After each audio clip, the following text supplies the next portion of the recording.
Amén. Pueden tomar asiento, hermanos. Y vamos a venir al libro de Apocalipsis, por favor, capítulo 20.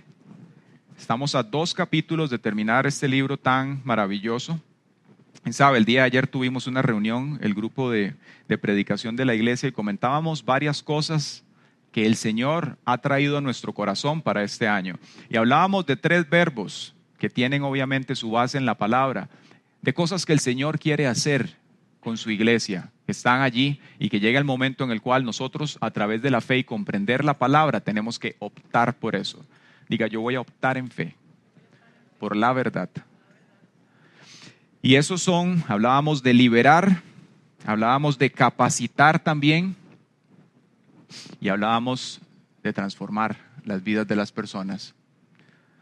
Liberar, porque la palabra de Dios dice que Él vino a deshacer las obras del diablo. Y eso no es que Él viene simplemente a hacerle un make-up a lo que el enemigo ha hecho en las vidas de las personas. Él viene a acabar con eso, para que haya una vida nueva. Pero esa liberación que Dios trae a nosotros, que es un proceso continuo de aquí hasta que lleguemos a Cristo, no toma lugar hasta que nosotros somos capacitados en la palabra. En Efesios 4, el Señor, hablándole a la iglesia sobre la función de los ministerios, Él dice que son puestos para capacitar a los santos. Capacitar. Y podemos comprender que cuando dice capacitar está hablando de la palabra. Y en la medida que nosotros somos capacitados en esa verdad, Jesucristo dice que conocerán la misma y entonces serán libres. Conocerán la verdad y serán libres. Liberar, capacitar y ser transformados es algo que el Señor ha puesto a disposición de nosotros. No que Él viene y lo hace a la fuerza. Él viene y nos saca de tinieblas a luz, pero nosotros en fe vamos siendo transformados como de gloria en gloria, dice el apóstol. Y es aquí donde el recurso de la palabra es fundamental. Porque cuando yo conozco lo que ella dice, entonces yo en fe puedo orar y permitirle al Espíritu Santo que renueve mi mente. Dígale al que está al lado, no se distraiga. Permítale que el Señor renueve su mente. No estamos en el cine, estamos en la iglesia. Hay que estar atentos a lo que el Señor quiere hacer. ¿Sabe por qué? Porque en un momento la palabra de Dios puede hablar a su corazón, algo que le puede transformar. Y si usted está en Facebook o en el teléfono o en cualquier otra cosa, puede hacer que su mente, como ser humano que es, no esté con una atención total en lo que se esté diciendo y se perdió esa semilla.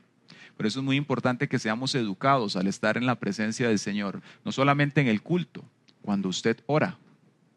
Cuando usted está en adoración con el Señor, apague su teléfono, póngalo de lado.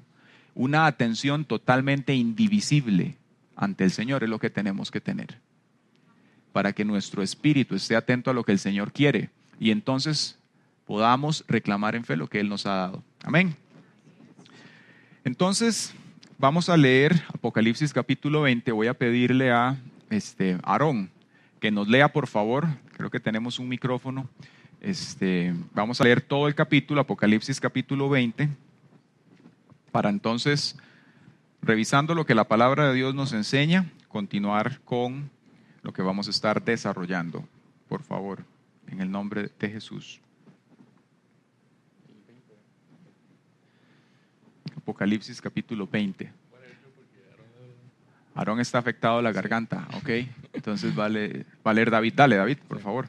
Luego vi a un ángel que bajaba del cielo con la llave del abismo sin fondo y una pesada cadena en la mano, sujeto con la fuerza al dragón, la serpiente antigua, quien es el diablo, Satanás, y lo encadenó por 1000 años.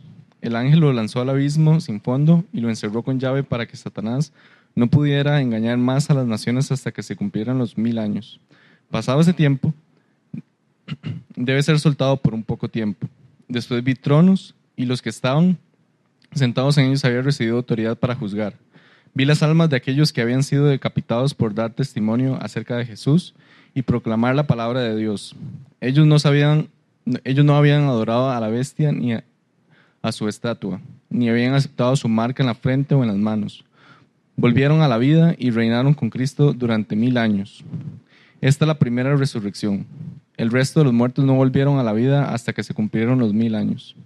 Benditos y santos son aquellos que forman parte de la primera resurrección, porque la segunda muerte no tiene ningún poder sobre ellos, sino que serán sacerdotes de Dios y de Cristo, y reinarán con Él durante 1000 años. Cuando se cumplan los 1000 años, Satanás será librado de su prisión. Saldrá para engañar a las naciones, llamadas Gog y Magog, por todos los extremos de la tierra. Las reunirá a todas para la batalla, un poderoso ejército tan incalculable como la arena de la orilla del mar. Y los vi cuando subían por toda la anchura de la tierra y rodeaban al pueblo de Dios y a la ciudad amada. Pero cayó fuego del cielo sobre el ejército que atacaba y lo consumió. Después el diablo, que los había engañado, fue lanzado al lago de fuego que arde con azufre, donde ya estaban la bestia y el falso profeta. Allí serán atormentados día y noche por siempre, jamás. Y vi un gran trono blanco, y al que estaba sentado en él. La tierra y el cielo huyeron de su presencia, pero no encontraron ningún lugar donde esconderse. Vi a los muertos, tanto grandes como pequeños, de pie delante del trono de Dios. Los libros fueron abiertos, entre ellos los libros de la vida. A los muertos se les juzgó de acuerdo a las cosas que habían hecho, según lo que estaba escrito en los libros. El mar entregó sus muertos, y la muerte y la tumba también entregaron sus muertos, y todos fueron juzgados según lo que habían hecho. Entonces la muerte y la tumba fueron lanzadas al lago de fuego. Este lago de fuego es la segunda muerte. Y todo el que no tenía su nombre registrado en el libro de la vida fue lanzado al lago de fuego. Excelente. Gracias, David. Muy bien, como mencionábamos, ya nos encontramos prácticamente en la recta final de Apocalipsis y como podrán ver en este momento en la diapositiva, de la estructura del libro nos encontramos justamente en el último recuadro morado, donde habla de la victoria final. En este capítulo y en los siguientes ya se nos va a hablar, pasados los juicios, qué es lo que va a acontecer con los hijos de Dios y con el Cordero. Lo hemos mencionado en otras partes del estudio, y es que cuando usted y yo nos vayamos con el Señor en el rapto o cuando muramos y todos estos acontecimientos tomen lugar, no vamos a estar en un estado suspendido nada más. Van a acontecer cosas y usted y yo vamos a tener una parte activa como hijos de Dios en el milenio. Qué lindo. Es algo que escapa a nuestra comprensión, pero que vamos a estar revisando hoy. ¿Cuál va a ser el rol suyo y cuál trono le va a tocar? Eso solamente el Señor lo va a determinar, pero sepa, vamos a verlo hoy, que el Señor tiene para nosotros el reinar con Él. Amén. Y eso es algo que va a tomar lugar en el reinado, es algo que vamos a estar viendo. Pero entonces, llegando a esta parte, ¿verdad? Es importante que veamos para las personas que nos visitan un poco sobre el propósito del por cual el Señor envía Apocalipsis. Recordemos que este libro fue dado en un momento en el cual, después de que la mayoría de los discípulos habían muerto y las iglesias estaban padeciendo persecución, Dios envía esta revelación para mostrarle a la iglesia qué es lo que iba a hacer después en el futuro. Amén. Pone un versículo base en el cual le dice: escribe las cosas que has visto, las que son y las que han de ser. Y nos ayuda a comprender que las que has visto tiene que ver con lo que estaba pasando en ese momento con la iglesia, lo que pasaba con las 7 iglesias, y cuando le dice lo que ha de ser, es del capítulo 4 en adelante, es decir, el futuro, todo lo que va a estar pasando, ¿verdad? Parte de los objetivos que el Señor tiene con el libro de Apocalipsis para nosotros es el poder comprender dónde estamos y para dónde vamos. Nosotros vivimos en un mundo caído y es muy sencillo, viendo las cosas que están pasando allá afuera, las injusticias, que se levanten muchas preguntas en los cristianos. ¿Qué va a hacer Dios? ¿O por qué pasa esta situación? ¿Por qué esta injusticia? Decimos muchas veces. ¿Por qué la sociedad está como está? Y para todas estas preguntas que tienen a muchas personas aún aparte de la fe, hay una respuesta bíblica que es importante que usted y yo comprendamos para poder hablarles a esas personas y hacerles a sus preguntas una función de reverse engineering, diríamos, o ingeniería al reversa, para poder hablarles del evangelio de la manera que tiene que ser. Porque hoy en día muchas personas se preguntan cosas con respecto al evangelio que no entienden, y eso de una o de otra manera les inhibe, les impide el que puedan dar el paso en fe. Y la Biblia tiene muchas respuestas para ese segmento de población y para esas personas que no comprendiendo lo que dice en la Biblia, prefieren mantenerse de lado. Así que todo lo que hemos estado revisando en Apocalipsis tiene que ver con esto. Cuando el Señor le revela a Juan este libro, él se encontraba en la isla de Patmos y estaba ahí como un preso político. eran el 95 después de Cristo. Y lo que ocurría era que Roma, en ese momento, contra aquellas religiones o movimientos que fueran monoteístas, es decir, que no compartieran todo lo que se hacía en el imperio, les perseguía. Por eso cuando revisamos los capítulos 2 y 3 de las realidades de las 7 iglesias en ese momento, vemos que hay mucha persecución, que algunos perdieron los trabajos, que otros eran echados a calabozos, otros al Coliseo, a los leones, a los gladiadores. Había una gran persecución contra el cristianismo emergente, que era algo nuevo en ese momento. No es como usted y yo hoy, que si hablamos de un cristiano, usted lo busca en Wikipedia y tiene toda la información, sabe qué es, quiénes son las personas que están involucradas con esta fe y demás. En ese momento el cristianismo era algo que para ellos era nocivo, no era de su agrado, más bien eran perseguidos. ¿Okay? Entonces el Señor envía esta revelación para la iglesia, para que ellos sepan en ese momento cómo tienen que comportarse ante esa persecución que está pasando. Y es un libro totalmente funcional a través de la historia, porque nosotros hoy en día estamos viendo ya matices de esa persecución también. Y es menester de la iglesia el saber cómo responder ante esa persecución, para que eso en ningún momento debilite su fe, le aparte y mucho menos le haga guardar silencio cuando usted tiene que dar una respuesta de la fe que usted tiene a las personas que están allá afuera. Sabe, el cristianismo neutral no existe.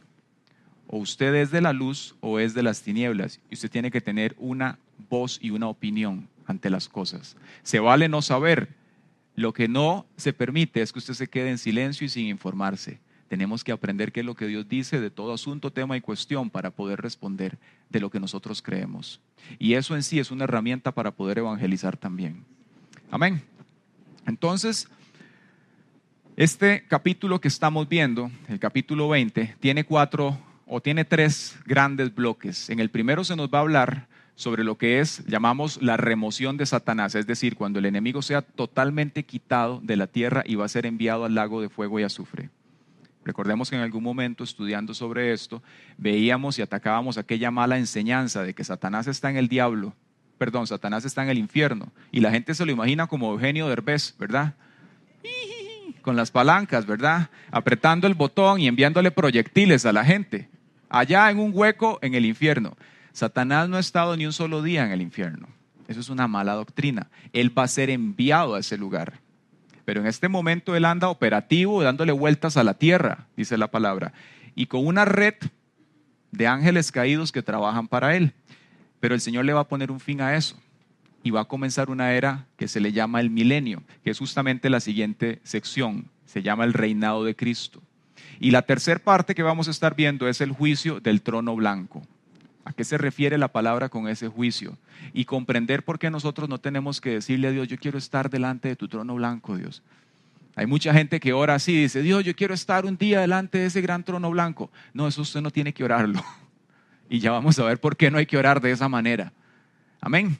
Entonces, el versículo 1 del capítulo 20 dice de la siguiente forma, para abordar la primera sección, dice, luego vi un ángel que bajaba del cielo, con la llave del abismo sin fondo y una pesada cadena en la mano. Sujetó con fuerza al dragón, la serpiente antigua, quien es el diablo, Satanás, y lo encadenó por 1000 años.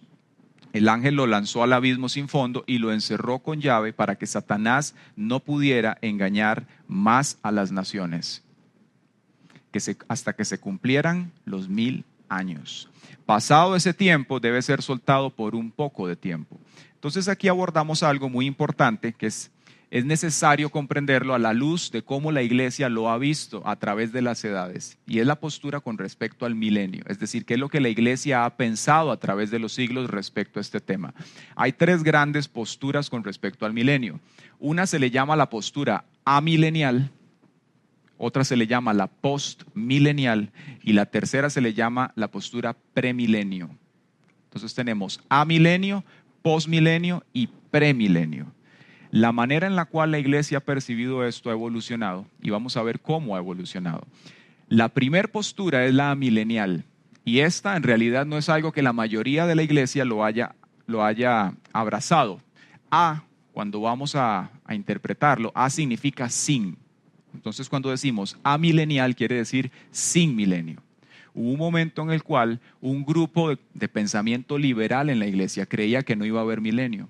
Y cuando se revisaban estos textos en la palabra, que no solamente Apocalipsis habla de milenio, sino también los profetas, y cuando Jesús mismo dice que se establezca su reino, que nosotros debemos orar, está totalmente claro. Lo que ellos aluden es que cuando la palabra se refiere a 1000 en la Biblia es un símbolo. Es decir, no es algo que nosotros tengamos que tomar como que el Señor va a estar 1000 años en la tierra. Es simplemente algo simbólico. Obviamente esto, al ser de una corriente liberal y no entenderlo literalmente, nosotros tenemos que descartarlo, porque la Biblia habla claro. Y si bien es cierto, hay lenguaje simbólico en la palabra, hay cosas que son totalmente enfáticas y claras. Cuando hablamos de que su nombre es Cristo, su nombre es Cristo. Y cuando se habla del milenio, a la luz de otros pasajes, se entiende perfectamente que es un periodo de reinado exacto, literal, de 1000 años. Entonces los amileniales, cuando vemos este gráfico aquí, ellos lo perciben de esta manera. Simplemente es algo que va a llegar un momento, la eternidad del Señor, va a haber una resurrección general. Ya vamos a ver a qué se refiere con la resurrección, porque hay 2 resurrecciones. Y vamos a ver a qué se refiere la palabra con eso. Pero en esencia y sustancia lo que ellos dicen es que no va a haber un milenio en la tierra. La siguiente postura que vamos a ver es la postmilenial. Y usted podrá entender que si A es sin milenio, post significa que va a haber algo después del milenio. Y ese algo que va a haber después del milenio a lo que se refieren es al rapto. Es decir, ellos creen que nosotros un día, la iglesia lo que dicen es que va a haber un rapto, pero al final del milenio. Es decir, que Cristo va a venir, que todos vamos a estar aquí y que después va a acontecer este milenio. El fallo de esta posición es que ellos lo asumen así porque dicen que la iglesia está en un periodo de maduración y que iba a llegar un momento en el cual la humanidad iba a ser tan buena que entonces íbamos a ser merecedores de que el milenio llegara. Y esta postura tuvo mucha acogida en el siglo pasado, es decir, en el 1900. Muchas personas pensaron de esta manera, pero esa postura se cayó justamente después de la Primera Guerra Mundial. Y cuando vino la segunda, se redujo a menos de un 5% en el mundo las personas que creían en el postmilenio. ¿Por qué? Porque se notó que la humanidad no se está mejorando, más bien se está degradando. Y las guerras siguientes que se han dado y todas las cosas que nosotros vemos día tras día nos dan testimonio de que esto es así. Entonces, la postura siguiente al postmilenio, que es la que abraza la mayoría de la iglesia, la cual nosotros creemos, se le llama la postura premilenianista. Es decir, va a haber un rapto y después de ese rapto va a haber un periodo de 1000 años en el cual el Señor va a reinar. Hay rapto. Hay 7 años de lo que hemos estudiado, que va a ser el periodo de los dolores de parto, la gran tribulación, y entonces entra el milenio donde Cristo viene, es decir, lo que se conoce y se le llama normalmente como el segundo retorno del Señor. Recordemos que cuando ocurre el rapto, eso no es el retorno de Él. El rapto simplemente dice que somos recibidos por Él en el cielo.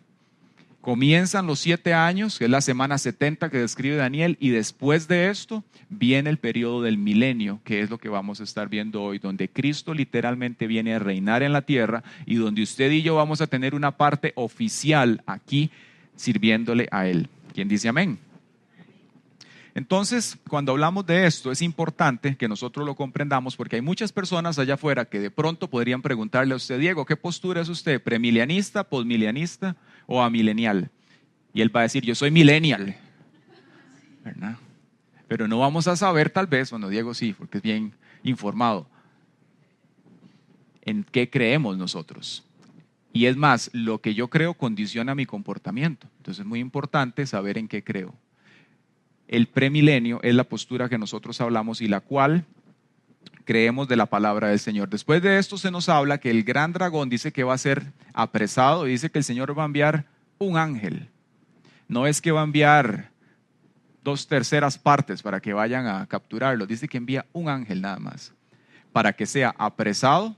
Y en ese momento dice que es puesto, ¿verdad?, bajo cadenas. Y describe la palabra en Apocalipsis cómo es el enemigo. Y es importante que usted y yo comprendamos y conozcamos a nuestro enemigo, ¿sabe?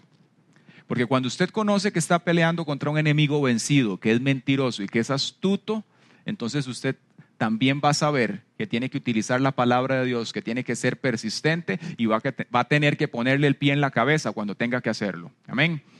Apocalipsis se refiere al enemigo como el dragón, como la serpiente, como el diablo y como Satanás. Le da 4 descripciones. Como dragón se refiere a la ferocidad y a la persecución que él monta contra la iglesia. Cuando nos dice que el enemigo es la serpiente, nos habla de la astucia que una serpiente tiene. La podemos ver bien clara cuando se acercó a Adán y Eva en el jardín del Edén. Es mentiroso, es astuto. Por otro lado, se nos habla de que es un acusador, y esa es una de las funciones que nosotros como hijos de Dios tenemos que aprender a derribar constantemente. Cuando el enemigo quiere traerle a usted su pasado, cuando el enemigo quiere venir a señalarle por alguna cosa que tal vez usted hizo en el pasado, pero que ya usted pidió perdón, es el momento en que usted le diga: cállate, lárgate, enmudece, en el nombre de Jesús. Y que no le pueda sacar al enemigo de mentira a verdad con cosas. Porque las mentiras de Satanás no solamente vienen en forma de acusación. Muchas veces una mentira del diablo puede venir en forma de una enfermedad.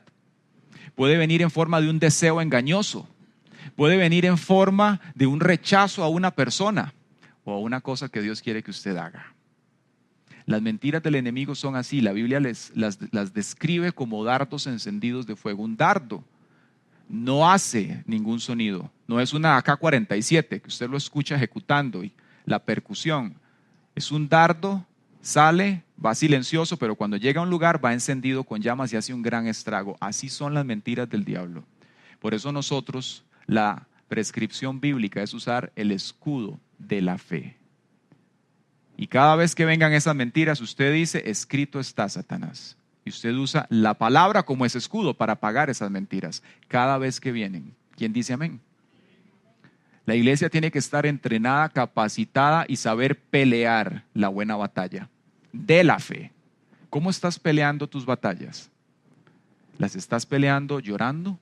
¿Las estás peleando quejándote?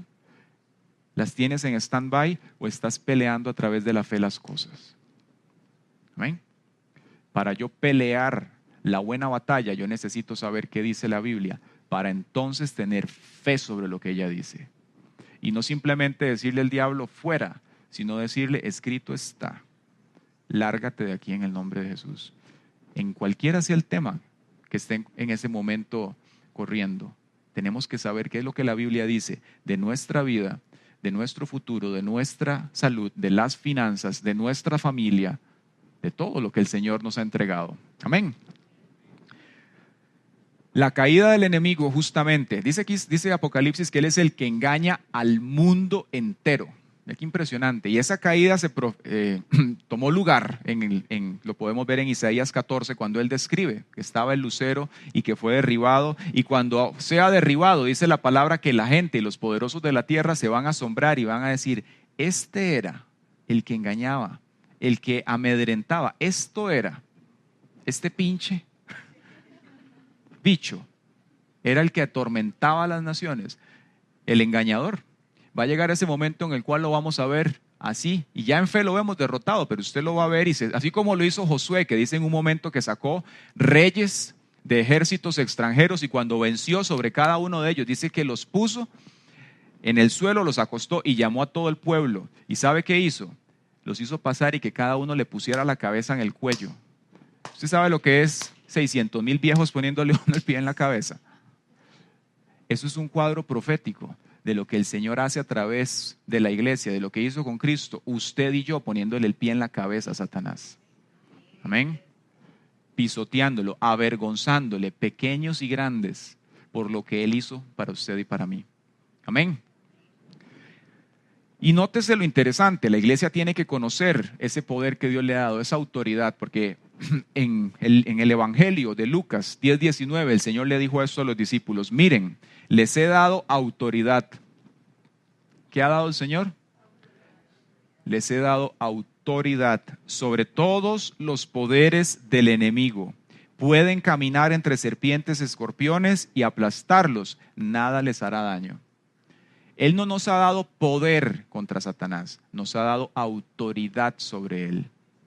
Y eso es como que veamos a un oficial de tránsito que vaya en un sedán y que luego veamos una persona que viene en una camioneta 4x4 de 5,000 centímetros cúbicos y hace un giro ilegal. Y en ese momento el oficial con el sedán lo para y le hace una multa y le dice: lo que usted está haciendo está incorrecto. Aunque ese hombre tenga un carro 5 veces más potente que él, el que tiene la autoridad es el oficial. Y lo mismo es con usted y conmigo. Nosotros no tenemos más poder que el diablo, pero tenemos autoridad sobre él. Amén. Y podemos ordenarle, cuando venga con lo que sea que venga, en el nombre de Jesús, calla, enmudece y lárgate. En el nombre de Jesucristo. Esa es la autoridad que el Señor nos ha dado a usted y a mí para orar por nuestras familias, para orar por nuestros asuntos, para declarar que lo que el Señor ha hecho toma lugar en usted y en mí. Para que se haga lo que el Señor quiere con nosotros. En el nombre de Jesús. Amén. Pero el enemigo ya está vencido y aquí el escenario, lo que va a pasar es que va a ser echado al abismo. Va a ser enviado al lago de fuego y azufre, y eso es muy importante porque entonces el reinado del Señor va a tomar lugar. Nos dice entonces en el versículo 6, aquí entramos a la parte del reinado, a ver lo que habla del reinado del Señor. Dice: benditos y santos son aquellos que forman parte de la primera resurrección, porque la segunda muerte no tiene ningún poder sobre ellos, sino que serán sacerdotes de Dios y de Cristo y reinarán con él. ¿De cuánto tiempo? 1000 años. Quiere decir que entre el versículo 6 y 7 que estamos viendo aquí hay un periodo de 1000 años exactamente, en el cual una vez que el enemigo es enviado, aquí comienza esa era en la cual el Señor con nosotros vamos a reinar aquí. Y la Biblia no nos da así muchísimos detalles de lo que va a pasar después del milenio, pero sí pone ciertos detalles de lo que va a pasar durante ese milenio. Y es importante que nosotros lo conozcamos. En el versículo 7 dice: cuando se cumplan los 1000 años, Satanás será liberado de su prisión, saldrá para engañar a las naciones llamadas Gog y Magog, porque por todos los extremos de la tierra las reunirá todas para la batalla. Un poderoso ejército tan incalculable como la arena de la orilla del mar. Y los vi cuando subían por toda la anchura de la tierra y rodeaban al pueblo de Dios y a la ciudad amada. Pero cayó del fuego cielo sobre el ejército que atacaba y los consumió. Después el diablo que los había engañado fue lanzado al lago de fuego que arde con azufre, donde ya estaban la bestia y el falso profeta. Allí serán atormentados día y noche por siempre jamás. Entonces vemos aquí que dentro de las actividades que el Señor va a realizar durante el milenio con nosotros, número 1 es que Él va a reinar, va a estar aquí con nosotros. Y hay algo muy interesante que va a pasar, y es que al inicio, en el versículo 6, en el capítulo 1, versículo 6, Él dice lo siguiente, un versículo muy famoso de la iglesia, dice: Él ha hecho de nosotros un reino de sacerdotes para Dios, su Padre. A Él sea toda la gloria y el poder por siempre y para siempre. Amén. Otra cosa que va a tomar lugar aquí durante ese milenio es que el Señor nos va a dar a nosotros cuerpos nuevos. Y ya vamos a ver cómo el Señor va a dar el tratamiento a estas cosas. Porque durante el milenio y la resurrección, Él va a tratar el alma por una parte y va a tratar el cuerpo por otra parte. Es decir, nosotros no vamos a ser simplemente como un Gasparín andando por ahí. Él va a darnos un cuerpo y ese cuerpo va a tener una función aquí en la tierra. Él va a darle un trato al alma de cada persona, justa e injusta, y un trato al cuerpo del justo y del injusto también. Ese cuerpo nuevo nosotros lo vamos a tener durante ese milenio que estamos acá. Y el milenio, como decíamos antes, no solamente lo menciona Apocalipsis. En Zacarías 14, para los que quieren tomar notas y revisarlo, Isaías 2 y Miqueas 4 también se registra el milenio. Cuando nos habla en textos como que el león va a jugar con el niño y el niño con la serpiente y no les va a hacer nada, lo que está describiendo es esa era en la cual el Señor va a venir a establecer el gobierno aquí, con usted y conmigo. Cada vez que nosotros decimos: Señor, venga a tu reino, establece tu reinado aquí en la tierra, estamos hablando del reinado milenial que el Señor va a estar aquí con nosotros. No para los millennials, para todos nosotros. El reinado del milenio del Señor con nosotros. Podemos verlo en 1 Corintios 6, cuando se nos habla de qué cosas vamos a hacer nosotros aquí. Vea qué interesante. Habla 1 Corintios 6 del 1 al 3, para que conozca su job description y lo que va a hacer cuando el Señor venga. Parte de las actividades cuando esté el milenio acá. Dice: Cuando uno de ustedes tiene un conflicto con otro creyente, aquí está hablando cómo los cristianos deberían manejar sus diferencias de opinión y después se adentra en lo que nos compete. Continuamos. ¿Cómo se atreve a presentar una demanda y a pedirle a un tribunal secular que decida sobre el asunto, en lugar de llevarlo ante otros creyentes? ¿No se dan cuenta de que algún día nosotros, los creyentes, juzgaremos al mundo? Y dado que ustedes van a juzgar al mundo, vuelva a ver al que está al lado y dígale, usted va a juzgar un día sobre este mundo.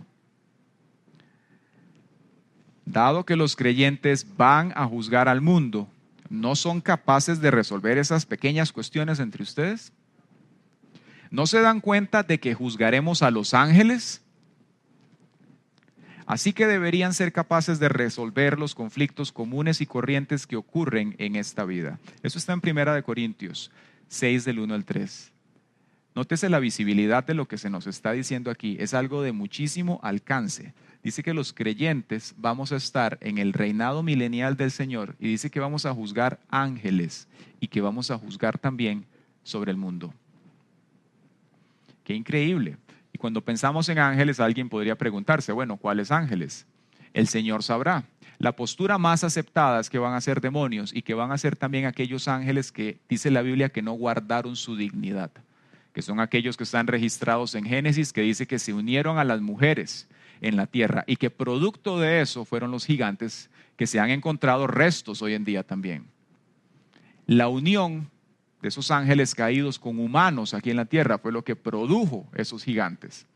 Y dice que nosotros vamos a juzgar sobre esto. Entonces, ¿cuándo va a tomar lugar esto y sobre qué vamos a gobernar nosotros? Recordemos que luego del Armagedón, ubiquémonos en la línea de tiempo, ocurre el rapto, hay 7 años del periodo aquí en el cual el anticristo va a hacer una función y después de esto, al final de esos 7 años, ocurre el Armagedón, ¿verdad? Que es la guerra que va a tomar lugar en Meguido, en Israel, cuando pase lo que estábamos viendo aquí adelante, que las naciones de Gog y Magog, engañados por el falso profeta y por el anticristo, van a ser convocadas para pelear contra Israel.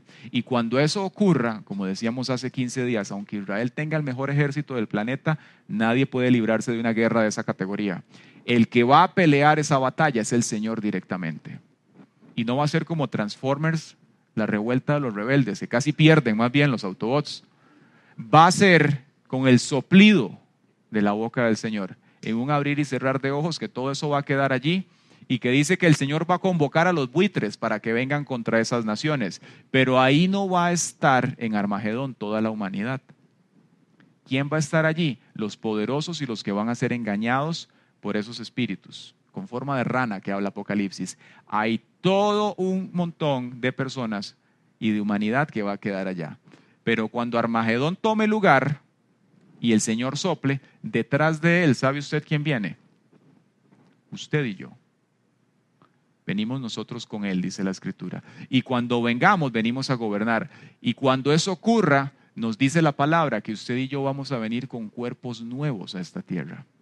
Tampoco pensemos que vamos a ser como Hulk, ¿verdad? Pienso yo, como los X-Men. Una idea de esto, o que podemos ver en la palabra, de cómo va a ser cuando tengamos el cuerpo glorificado, podríamos obtenerla de Cristo estando aquí cuando Él resucitó. Dice que Él se apareció a muchas personas y lo veían. Y cuando Tomás el incrédulo le dijo, Señor, ¿estás aquí? Ellos lo veían como era. Y le dice, sí soy yo, pon tu mano acá. Y lo tocaron. Se apareció a muchas personas y lo veían tal cual. La diferencia en ese momento, cuando nuestros cuerpos sean glorificados, es que ya el poder del pecado no va a estar. Se puede deducir que las enfermedades, la degeneración y todo lo que eso implica no va a tocar su cuerpo ni el mío. Amén. Pero vamos a tener cuerpo nuevo y tierra nueva y vamos a estar sobre esta humanidad y va a haber una parte, una gran multitud de gente que el Señor va a ponernos aquí a juzgar durante 1000 años. Es un escenario sin parangón, no podemos imaginarnos eso, pero es algo que la palabra de Dios registra, que va a tomar lugar durante el milenio con usted y conmigo en esta tierra. Amén. Eric, ¿dónde va a gobernar usted? Ciudad Colón, todavía, no sabemos. Y tampoco sabemos si podemos pedir, pero el Señor nos va a poner a gobernar aquí. Amén. Entonces, nos dice algo muy interesante, y es que dice que la segunda muerte no va a tener lugar sobre ellos. Y nos habla también de la resurrección. Y es que la resurrección, hay dos resurrecciones. Está la primera resurrección y está la segunda resurrección. Y la primera resurrección tiene tres componentes que hay que comprender. La primera resurrección tiene que ver con Cristo y tiene que ver con la fiesta de las primicias bíblica. Primera de Corintios 15, 21 lo describe y dice: así que ya ven, tal como la muerte entró en el mundo por medio de un hombre, ahora la resurrección de los muertos ha comenzado por medio de otro hombre. Estamos hablando de resurrección y de las primicias, y ya vamos a ver quién es. Así como todos mueren, porque todos pertenecen a Adán, todos los que pertenecen, repita conmigo, a Cristo. ¿A quién pertenece usted? A Cristo. Todos los que pertenecen a Cristo recibirán vida nueva. Pero esta resurrección tiene un orden. 2 puntos. Cristo fue resucitado como el primero de la cosecha. Luego todos los que pertenecen a Cristo serán resucitados cuando Él regrese. Esa primer cosecha de la cual nos está hablando para nosotros tal vez no tiene ninguna relevancia porque no es nuestro contexto. Está hablándoles en términos agriculturales. Y lo que Él se refiere aquí era la fiesta de las cosechas. Cuando los israelitas tenían que presentar el primer fruto de una cosecha delante del templo y le decían al Señor: aquí está, en fe, gracias por lo que estás haciendo. Lo que aquí está haciendo la Escritura es equiparando a Cristo con esa primer cosecha y diciendo que Él es las primicias de las cosechas. Pero así como hay una primicia, hay un restante y una masa santa, y esa masa somos usted y yo. Tiene un orden, dice: Cristo fue resucitado primero y después de eso nosotros. Entonces, la primera parte de la resurrección, de la primera resurrección, la primicia es Él. El segundo componente de la primera resurrección somos usted y yo, es decir, la iglesia en el rapto. Y está aquí mismo documentado en ese versículo 23, cuando Él dice: pero esta resurrección tiene un orden. Cristo fue resucitado como el primero de la cosecha, luego todos los que pertenecen a Cristo serán resucitados cuando Él regrese. Amén. Ese es el segundo componente de la primera resurrección. Y el tercer componente son los santos de la tribulación. Esto lo vemos en Apocalipsis 26, que es justamente el texto que nos compete. Y dice así: benditos y santos son aquellos que forman parte de la primera resurrección, porque la segunda muerte no tiene ningún poder sobre ellos, sino que serán sacerdotes de Dios y de Cristo y reinarán con Él durante 1000 años. Y Juan nos habla ahí que él vio a las almas de los decapitados, que son esas personas que durante ese interín de 7 años, por la persecución del anticristo, muchos por su fe van a ser decapitados. Pero ellos, por esa valentía y por esa fe, también van a estar allí con nosotros. Amén. 3 componentes entonces: Cristo, las primicias, la masa restante, usted y yo, y luego los santos de la tribulación. 3 componentes de la primera resurrección, pero nos dice algo aquí que puede despertar la curiosidad. Dice que la segunda muerte no tiene poder sobre ellos. ¿Qué es la segunda muerte?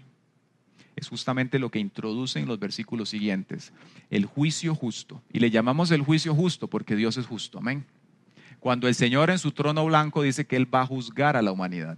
Pero ¿cuál va a ser la audiencia que va a estar delante de ese trono blanco? Es lo que vamos a ver aquí. Importante es lo siguiente: cuando hablamos de el juicio del trono blanco, hay varias cosas aquí que vamos a ver. Número 1, ¿quién es el juez? Número 2, ¿quiénes son los que van a ser juzgados? Y número 3, vamos a ver el juicio como tal, cómo va a tomar lugar. Cuando hablamos del juez, alguien podría pensar: es el Padre. En realidad no, es Cristo. En primera de Juan 5:22 nos dice lo siguiente: además el Padre no juzga a nadie, sino que le ha dado al Hijo autoridad absoluta para juzgar, a fin de que todos honren al Hijo, que es algo que hace mucha falta en la sociedad hoy en día. Amén. A fin de que todos honren al Hijo. así como honran al Padre. El que no honra al Hijo, ciertamente tampoco honra al Padre que lo envió. Entonces, la primer parte de este tercer segmento, cuando se nos habla del juicio del trono blanco con respecto al juez, es que es Cristo. Lo segundo que tenemos que aprender aquí es quiénes son los juzgados. ¿Quién va a ser juzgado delante de ese trono blanco? ¿Y por qué decíamos al inicio que no tenemos que decirle, Señor, yo quiero estar delante del trono blanco? ¿Esto cuándo toma lugar? Si usted está siguiendo el hilo de desarrollo, sabemos que esto ocurre después del milenio. Amén. Y antes de que el milenio ocurriera, ¿qué pasó? Pasó el rapto.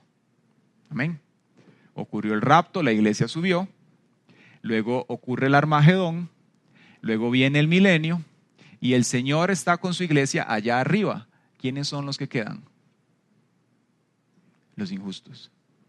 Y ese juicio viene sobre ellos, cuando nos habla del juicio del trono blanco. Entonces, ¿qué ocurre acá? Juan dice que él ve la muerte. Y él está hablando aquí, obviamente, dice que ve la muerte y ve el Hades. Él está hablando de la gente que está en muerte espiritual. Dice de la siguiente manera, pues el Señor, en 1 de Tesalonicenses 4:16, pues el Señor mismo descenderá del cielo con un grito de mando, con voz de arcángel y con el llamado de trompeta de Dios. Primero los creyentes que hayan muerto se levantarán de sus tumbas. Esto es antes del milenio, ¿verdad? Primero serán levantados de sus tumbas, luego junto con ellos nosotros, los que aún sigamos vivos sobre la tierra. Seremos arrebatados en las nubes para encontrarnos con el Señor en el aire. Entonces estaremos con el Señor para siempre, así que anímense unos a otros con estas palabras. Esto nos hace comprender los acontecimientos antes de que ocurra el milenio. Los que están muertos en Cristo son resucitados para estar con Él, y los que estemos vivos, si el rapto toma lugar hoy, somos ascendidos en ese momento para estar con Él. Después viene el milenio y después viene el juicio del trono blanco, donde el Señor juzga todo lo que quedó acá y las personas que murieron sin Cristo, que ya vamos a ver cómo trata Él con el cuerpo y con el alma de cada uno, tanto de justos como injustos, ¿verdad? Después del milenio, entonces el Señor lo que va a hacer es juzgar a los perdidos, es juzgar a aquellas personas que no conocieron al Señor o que le rechazaron estando aquí en la tierra. Y recordemos que entra aquí una pregunta bien interesante, y es, ¿qué pasa con las personas que mueren sin Cristo? ¿Verdad? Es una pregunta que tenemos que hacernos. La Biblia habla de aproximadamente 4 contextos de cautividad. Nos habla del infierno, que lo hemos escuchado normalmente, y esto viene de 2 palabras. Una, en el Antiguo Testamento en hebreo, que se pronuncia Seol. Para referirse al infierno también, el Nuevo Testamento en griego lo mencionan como el Hades. Usted lo ha escuchado, ¿verdad? Y luego nos habla de 3 lugares más, que está el Tártaro, en el cual están los ángeles que no guardaron su dignidad, el abismo, que es donde hoy en día, si usted echa fuera un demonio, no lo mande para la sabana ni para ningún otro lugar, ni para el Pirilla, se envían al abismo. Y el tercer lugar de cautividad es el lago de fuego, donde va Satanás, que fue diseñado para él y sus demonios y las personas que le rechacen al Señor. Amén. Entonces, ¿quiénes van a estar allí? Nos dice Apocalipsis 20, tanto grandes como pequeños. Es decir, va a haber gente de todo estrato social en ese juicio delante del gran trono blanco. Tanto grandes como pequeños. Va a estar la gente justa en su propia opinión. Es decir, los que rechazaron a Cristo diciendo, no, es que yo soy tan bueno, yo vivo, no bailo pegado, no fumo, no tomo, yo no le hago mal a nadie, yo soy muy bueno. Gente justa en su propia opinión, pero que rechaza a Cristo. ¿Ok? Nadie puede justificarse por sus propios medios. El único, porque la palabra de Dios dice que por cuanto todos pecaron están destituidos de la gloria de Dios. El único que le abre a usted camino para entrar delante de Él es Cristo por su sangre. No hay otro mediador. Amén. Van a estar allí gente de todo estrato social, gente justa en su propia opinión, no delante del Señor. Y va a haber gente de iglesia también. ¿Quiénes? Gente que vinieron a la iglesia, que estuvieron allí, que cantaron, palmearon y hasta la pandereta tal vez sonaron, pero nunca tomaron una decisión por Cristo. ¿Cómo así? Mateo 7, del 21 al 23 dice, no todo el que me llama Señor, Señor, entrará en el reino del cielo. Solo entrarán aquellos que verdaderamente hacen la voluntad de mi Padre que está en el cielo. En el día del juicio, y aquí el Señor está conectando con lo que mencionó después en Apocalipsis 20, el mismo Cristo. En el día del juicio, muchos me dirán: Señor, Señor, profetizamos en tu nombre, expulsamos demonios en tu nombre e hicimos muchos milagros en tu nombre. Pero yo les responderé: nunca los conocí. Aléjense de mí, ustedes que violan las leyes de Dios. Vea qué fuerte esto y qué pesado en nuestra humanidad. Pero delante del juez justo es lo correcto. ¿Sabe qué nos enseña esto a nosotros? Que cada vez que venimos delante del Señor, nuestra postura delante de él: Señor, ayúdame a hacer tu perfecta voluntad en todo asunto, en todo tema, Dios. No en el que yo escucho y quiero oír y en el que decido ponerle un mute nada más y volver a ver hacia otro lado. En todo asunto, el que hace la voluntad del Señor. No en perfección, pero que en su corazón lo quiere hacer y se esfuerza. Amén. Porque en esta tierra no hay perfección, es hasta que lleguemos allá. El que hace la voluntad del Padre. ¿Quiénes van a estar delante de ese juicio del trono blanco? Gente de todo estrato social, gente justa en su propia opinión, gente de iglesia que nunca decidió por Cristo, que viven así livianamente, ese tipo de gente. Vuelva a ver el que está al lado y dígale: decídase. Decídase. Y Alejandra señalando. Alexandra. Repréndala, Eric, repréndala. Amén. Entonces venimos al tema del juicio. Y cuando habla del juicio ocurre algo muy interesante. Dice que los libros, plural, son abiertos. Y aquí hay varias opiniones. Una de ellas es que uno de los libros que va a estar abierto es la Biblia, por cuanto ella es la norma de conducta. Otro que podemos denominarle el libro de las obras, porque la Biblia dice que vamos a ser juzgados por nuestras obras, va a estar allí, ¿verdad? Y el libro de la vida, menciona la Biblia claramente, en el cual dice que los que no estén allí inscritos, dice que van a ser tratados de una manera. El versículo 11 al 15 es la última sección. Y dice: y vi un gran trono blanco y al que estaba sentado en él. La tierra y el cielo huyeron de su presencia, pero no encontraron ningún lugar donde esconderse. Vi a los muertos, escuche esto, vi a los muertos, tanto grandes como pequeños, de pie delante del trono de Dios. Los libros fueron abiertos. Entre ellos estaba el libro de la vida. A los muertos se les juzgó de acuerdo a las cosas que habían hecho, según lo que estaba escrito en libros. El mar entregó a sus muertos, y la muerte y la tumba también entregaron sus muertos, y todos fueron juzgados según lo que habían hecho. Entonces la muerte y la tumba fueron lanzadas al lago de fuego. Este lago de fuego es, la pregunta de antes, la segunda muerte, que no tiene poder sobre los justos. Diga: el lago de fuego y la segunda muerte no tiene nada que ver conmigo. Y todo el que no tenía su nombre registrado en el libro de la vida fue lanzado al lago de fuego. Y aquí interesante, todo el que no estaba escrito en ese libro. Entonces esto nos lleva a nosotros a la aplicación del tema con respecto a la eternidad. Y aquí hay dos grandes contextos y nos muestra cómo el Señor va a tratar tanto con el alma como con el cuerpo de justos y de injustos. Si nosotros estamos vivos cuando ocurre el rapto, lo que acontece entonces en ese momento es que usted y yo somos llevados. Y empieza ese periodo de 7 años que la Biblia describe como el tiempo de angustia de Jacob, el periodo operativo de Anticristo. Si estamos muertos en ese momento, como leíamos antes de Tesalonicenses, dice que el Señor nos va a resucitar y con los que estábamos vivos vamos a ser llevados con Él.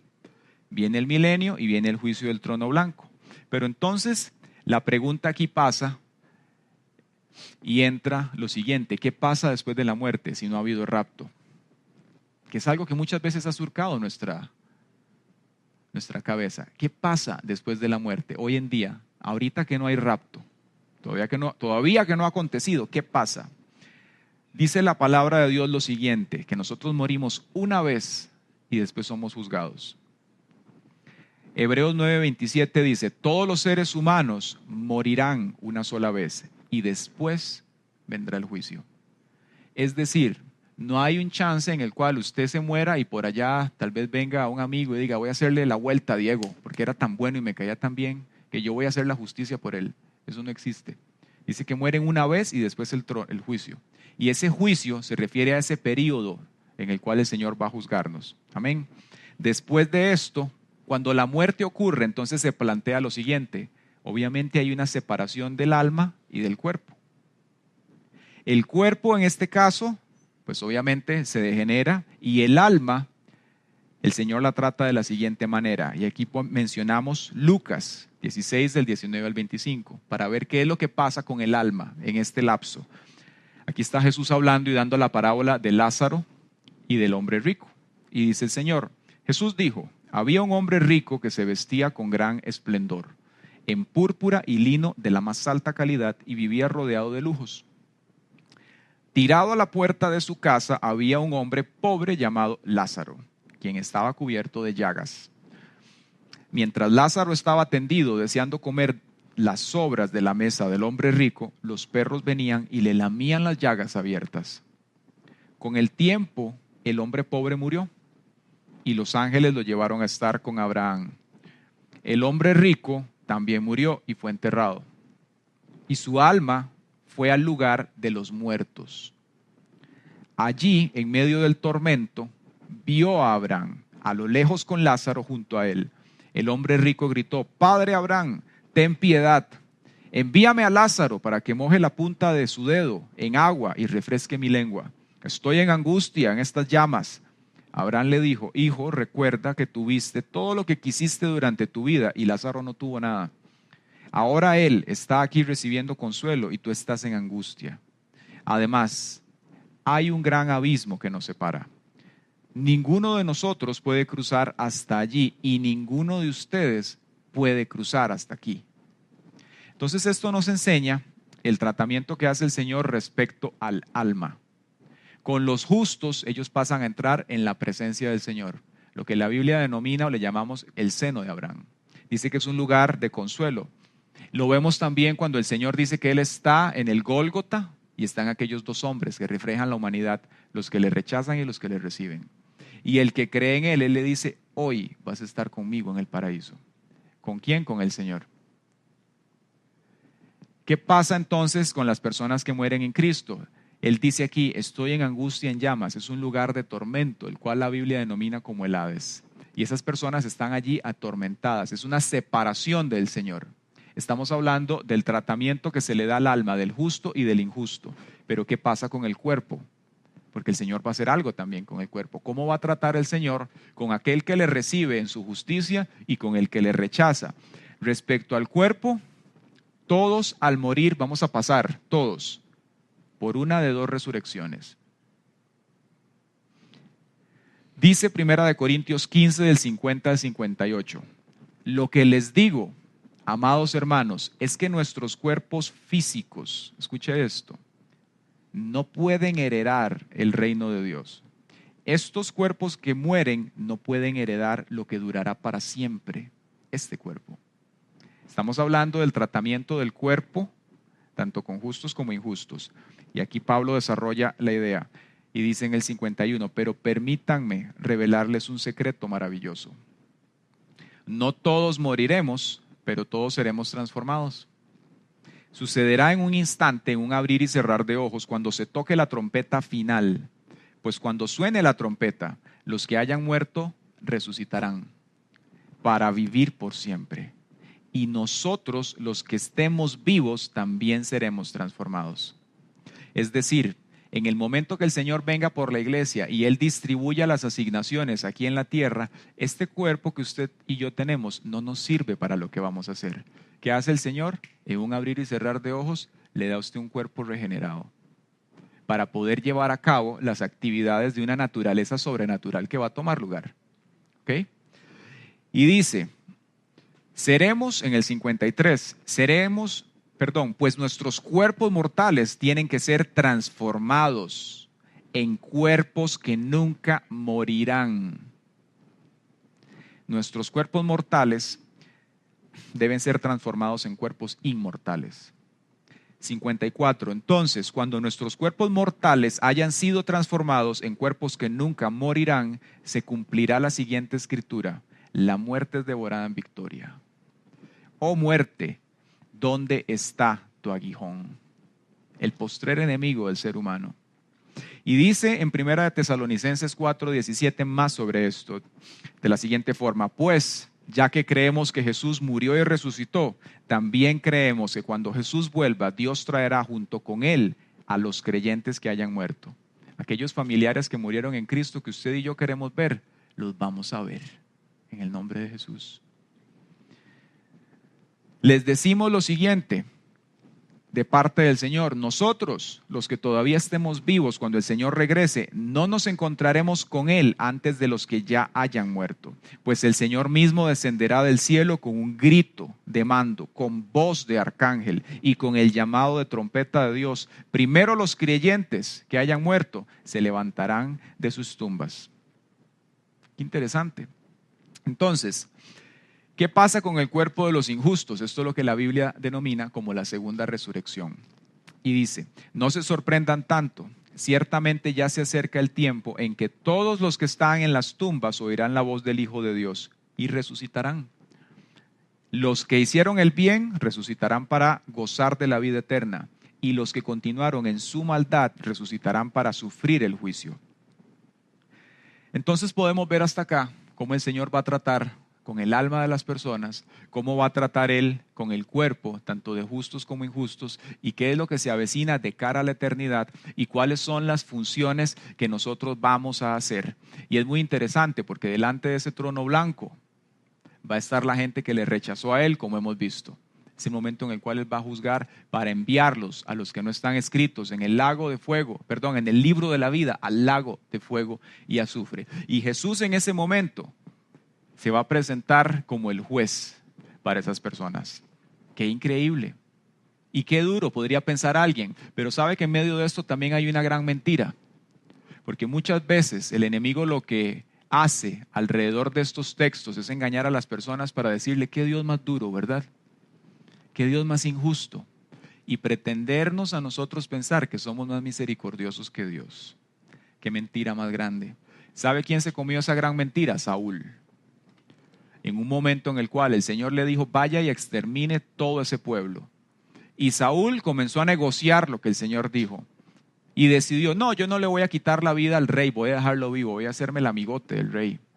¿Y qué le dijo el Señor? Por cuanto desechaste la palabra de él, él también te ha desechado. No nos pongamos nosotros a jugar de que somos más misericordiosos que Dios, porque el escenario que estamos viendo aquí es uno en el cual siglo tras siglo tras siglo de haber exhibido su misericordia, Dios viene a tratar con una humanidad y a levantarnos a nosotros para darnos cuerpos nuevos y para estar con Él, pero también con personas que Él de manera reiterativa estuvo a su lado, tocó la puerta, hizo y deshizo, y nunca decidieron caminar con Cristo. Amén. La pregunta entonces aquí es: ¿vas a dejar que Cristo sea tu juez o tu abogado defensor? ¿Hola? Y esto a nosotros lo que nos tiene que hacer es motivarnos para caminar con Él. ¿Sabe cómo trata el Señor? Porque muchas veces en nuestra humanidad somos falibles y pecamos. Él se muestra para aquellos que quieren caminar con Él como su abogado. Dice la Escritura: mis queridos hijos, les escribo estas cosas para que no pequen. Pero si alguno peca, tenemos un abogado que defiende nuestro caso ante el Padre. Es Jesucristo, el que es verdaderamente justo. Él mismo es el sacrificio que pagó por nuestros pecados. Y no solo los nuestros, sino también los del mundo. No amen a este mundo ni las cosas que les ofrece, porque cuando aman el mundo no tienen el amor del Padre en ustedes. Pues el mundo solo ofrece un intenso deseo por el placer físico, un deseo insaciable por todo lo que vemos y el orgullo de nuestros logros y posesiones. Nada de eso proviene del Padre, sino que viene del mundo. Y este mundo se acaba junto con todo lo que la gente tanto desea, pero el que hace lo que a Dios le agrada vivirá para siempre. Amén. Así que en esta mañana Vamos a orar, le voy a invitar a que nos pongamos sobre nuestros zapatos y vamos a llevar una oración de gratitud delante del Señor, pero también vamos a abrir un espacio para que aquel que necesite hacer algún contacto con el abogado celestial lo haga. Sabe, yo no sé usted, pero yo soy tan imperfecto y cometo tantos errores que constantemente necesitamos venir delante del Señor y pedirle que Él sea ese abogado, que perdone nuestras faltas, que tenga misericordia. Y sabe, Dios la tiene. Dios tiene misericordia de sus hijos. Dice que de aquellos que le aman, escuche esto, dice la Biblia que de aquellos que le aman, Él ha extendido la misericordia hasta el cielo. De aquellos que le aman. ¿Y quiénes son los que lo aman? Dice la palabra, los que guardan sus mandamientos. No es un asunto emocional que yo digo, ay, yo te amo, Dios. Es obedecer. Los que le aman son los que guardan sus mandamientos. Y podemos ver esto muy claramente en la vida de David y de Saúl. Dos hombres que pecaron. Y tal vez Saúl cometió peores faltas que David. Pero cuando Saúl pecó, hasta ahí llegó. Sin embargo, vemos en la vida de David cómo Dios, a pesar de su gran error, de su adulterio y de su homicidio y de todo lo que hizo, Dios extendió su misericordia para él y le ayudó. Y aunque lo juzgó y lo trató como un padre y lo corrigió en su momento, nunca apartó la misericordia de su lado.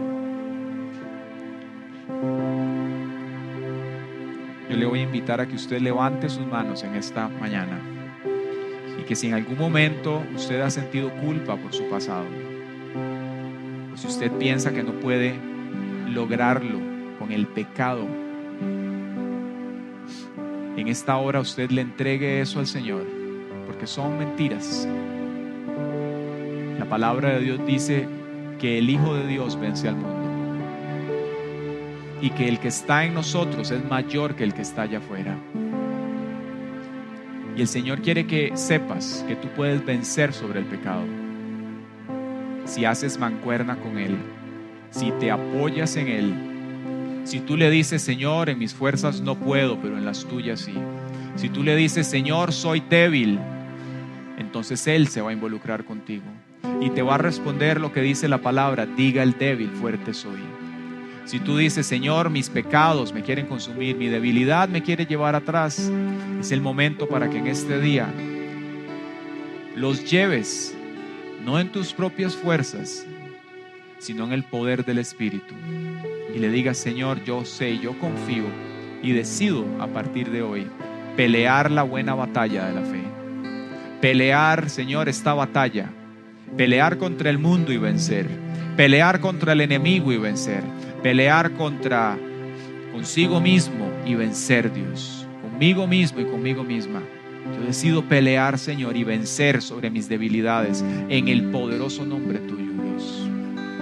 Es el momento para que hoy, si tal vez no has decidido caminar con el Señor, tú le digas, Señor, yo decido hacer la voluntad del Padre, porque es lo que está en tu palabra, Dios, que son aquellos que hacen tu voluntad, los que te verán cara a cara, Dios.